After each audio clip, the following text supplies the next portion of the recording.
to the show. I'm going to put that right down. Hi, everybody, and welcome to George. Oh! Jake Gyllenhaal's going to be here tonight.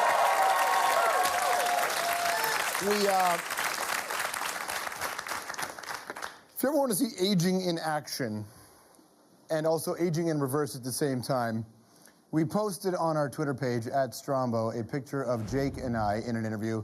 How many years ago is it? Like 7 years ago? And then Jake and I for this interview. Somebody got more handsome and somebody didn't. I'll let you decide which one is which. The more handsome one's name rhymes with Make Millenhall. Thanks to Greg Westlake off the top, literally powering the building until his flight leaves. I know that some are watching, and I know the family are watching too, and this is sincere and genuine, and I believe it because they're going to clap, because I'm going to tell them to clap. A big hand for Canada's Paralympic team. They begin on Friday. Yeah, listen. Very excited. The only thing I'm not a huge fan of it is the slogan. The slogan for the Paralympics is hot, cool, yours. No matter how you slice it, it actually sounds like a bit of a love child between a bad McDonald's commercial and an even worse 90s boy band. So, hot, cool, yours. The Paralympic theme this time, the Charge of the Light Brigade. It's not a good. The 7 people who laughed were history majors.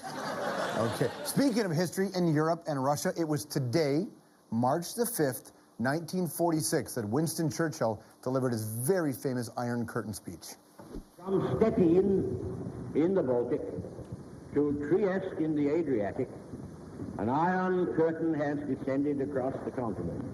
Huge day in history. Also, random historical fact, Lady Astor Nancy once laid a nasty burn on Churchill when she said, "If you were my husband, I'd put poison in your coffee." To which Churchill replied, "If you were my wife, I'd drink it."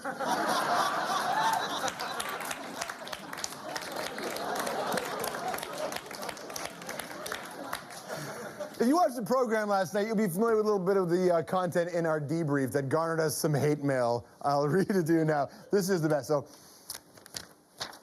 So last night, because the weather was so brutal and everything was so, I was just like, oh, I want to focus on the positive. I thought it would be funny, and I thought all of you would get the joke that we would go to science. And I said, we want to get a real scientific answer to what's happening in the world, so I went to an astrologer. I thought... Somebody didn't think, oh, all right. Dear George, I am gobsmacked by your behavior tonight. Gobsmacked? Young and up, will you? First, you do a piece ridiculing the sexist, irrational attitudes of a WestJet passenger named David. Then you have an astrologer on. Astrology originated before the Dark Ages and has the same amount of rational scientific basis as David's sexist views. It is as if you rightfully condemned a Holocaust denier in one sentence and then in the next praised the KKK for his attitudes towards people of African descent.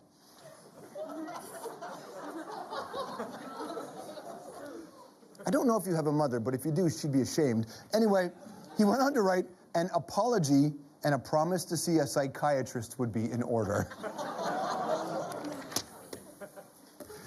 Somebody sounds like they're really being a Libra today. Shall we deal with the day? All right, so maybe Virgo as well. That Quebec election call we were talking about, oh, it's on, my friends. Quebecers hit the polls on April the 7th. I wonder how far off a referendum will be. So what does the main man in Ottawa think? What does the nation's father think about this possibility? Well, here's what our dad, the Prime Minister, said when Mayor Roy was elected in 2012. The people of Quebec voted for change. It was a pretty strong desire for change. They voted for change. At the same time, I think it was pretty clear they were denying any kind of a mandate to pursue the separation of Quebec or the division of the country. So she did not have a mandate for sovereignty. That was his point. Well, guess what? According to the polls, if the election were to be held tomorrow, she would have that majority and I guess maybe the mandate. What will happen? We don't know. But we got to face the fact. After the election, Quebec could turn to free agency. That's what they could do. They'll have the option to renew the contract with the nation. Maybe they don't want to lace up with us anymore.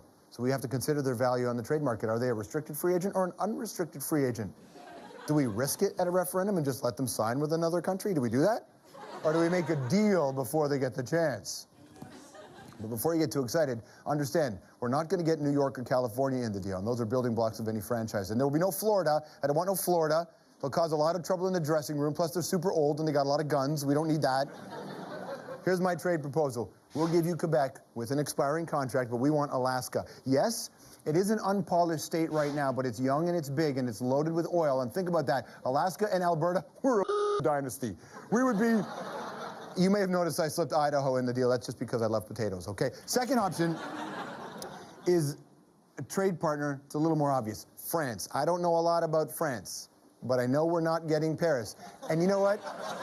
But here's the thing. With the amount of smoking they do inside, I don't want Paris anyway. I just want the Eiffel Tower, the Louvre, and a promise to be named later. I suppose a conditional extra territory, which would be good. If Quebec re-ups with them, I want another territory added onto that bill as well.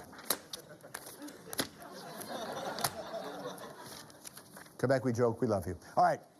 I also am not speaking on behalf of Canada because I don't know what the rest of Canada thinks, but I love you. That's what I think.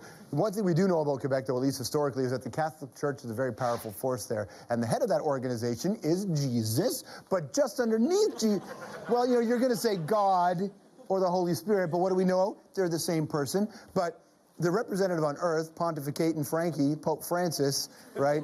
Very popular dude these days. So look at this. My Pope, a weekly gossip magazine devoted just to him, Il mio Papa, hit the newsstands yesterday. What I like about this particular Pope, and maybe the other popes were as self-aware, but this Pope is willing to talk about how self-aware he is.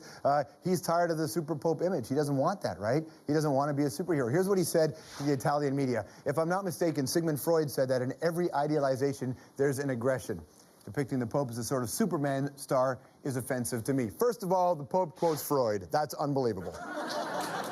That's unbelievable.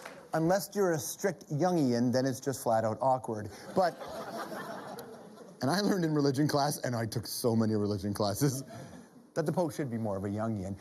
He finds being seen as Superman a bit offensive. Someone sent to Earth by his father to use supernatural powers to help mankind, how could that be weird to him? That's sort of the basis of this whole thing, isn't it? You know, one walks on water, one flies, but it's happened. Now, we get it. You're a man of flesh and blood. Well, we'll be the judge of that one, because what we did is we decided to submit the Pope into one of those superhero name generators. So if you put in Pope Francis, you know what you get? Pope Francis becomes... I love it. Peter Mansbridge. Super Flame. The strongest person alive.